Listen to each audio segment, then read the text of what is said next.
আসসালামু আলাইকুম রহমতুল্লাহ। ঈদের শেষ সপ্তাহ শেষ ছুটি শুক্রবারে আমরা চলে আসছি চট্টগ্রামে সীতাকুণ্ডতে কয়েকটা ঝর্ণা এক্সপ্লোর করার জন্য। আমরা প্রথমে বিলাসী ঝর্ণা থেকে শুরু করছি। বিলাসী ঝর্ণায় যাই আমাদের মন্দির তেমন একটা ভরে নাই, পানি খুবই কম ছিল। তো আমরা এরপরে সূত্রধারা ঝর্ণার উদ্দেশ্যে রওনা দিই 1 আর 2।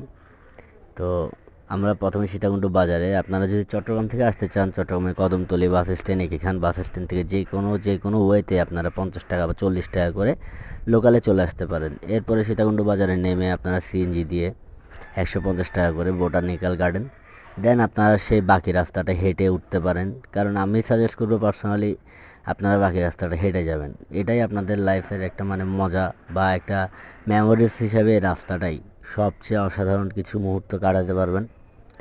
অসাধারণ কিছু ছবি থাকবে, মেমোরি থাকবে। মহিলারা, ফ্যামিলি মেম্বার যারা আছেন তাদের জন্য কিছুটা রিস্ক অবশ্যই। যাওয়ার সময় বাঁশ নেবেন, পানির বোতল নেবেন, এই বেসিক কিছু জিনিস। আপনি একটা ভালো জুতা ইউজ করবেন যেটা স্লিপি না। এই জিনিসগুলো খুবই ইম্পর্ট্যান্ট। যে আসবেন আপনারা অবশ্যই এগুলো দিকে খেয়াল রাখবেন। আসুন, প্রকৃতির সাথে যোগাযোগ করুন, নিজের মন দিলকে ভালো রাখুন। এটাই। আসসালামু আলাইকুম সবাইকে, ধন্যবাদ। সবাই ভালো থাকবেন।